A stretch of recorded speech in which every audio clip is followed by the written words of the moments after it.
পৃথিবীতে যারা মহৎ তারা শেষ জীবনে এসেও এমন কিছু কথা বলে যান যেই কথা তিনি পৃথিবীতে না থাকলে পৃথিবীবাসী দুনিয়াবাসী শুধু ওই কথাটির উপর ভিত্তি করে তার পুরো জীবনকে স্টাডি করেন, পুরো জীবনকে অধ্যয়ন করেন, রিসার্চ করেন।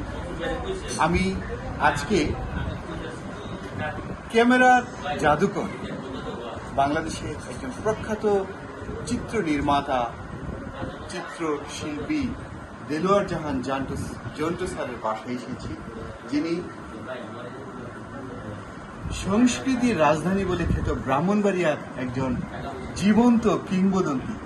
স্যার, আপনার কাছে এই বয়সে এসে জানতে চাই, পৃথিবীর অনেক কিছু দেখেছেন, স্বাদ রং গন্ধ উপভোগ করেছেন, আপনার শেষ জীবনে ইচ্ছেটা জানতে চাই।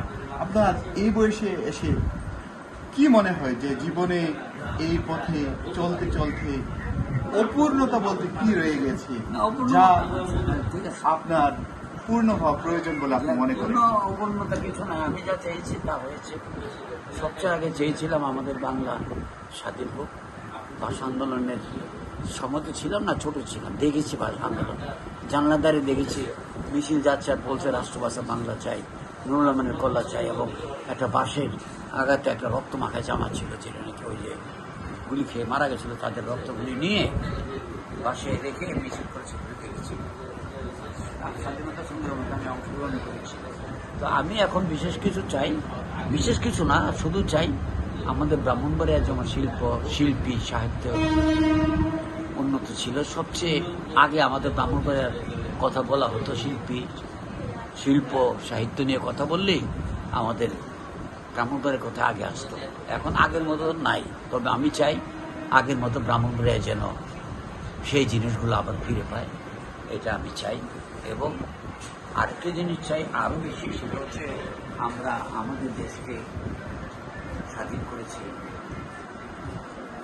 বাংলাদেশকে বাংলার মতো, বাংলার নদী নালা সব কিছু মিলে যে বাংলা, সেই বাংলার রূপ আমরা দেখেছি। কিন্তু বর্তমানে মানুষরা শহর থেকে ওই জিনিসগুলো ভুলে গেছে, এগুলি যেন আবার ওরা দেখতে পারে আমাদের মাধ্যমে। আমরা কবিতা, গল্প এবং নাটক, চলচ্চিত্র এগুলির মাঝে যেন আমাদের বাংলা ফুটিয়ে তুলতে পারে, মানুষ দেখতে পারে। আর স্বাধীনতার কথা বলার একটাই, যে আমাদের দেশ যেন সারা জীবন পৃথিবীতে বেঁচে থাকে এবং বলার মাধ্যমে যেন সুন্দর ইতিহাস বলতে পারে, সুন্দর দেশের কথা বলতে পারে।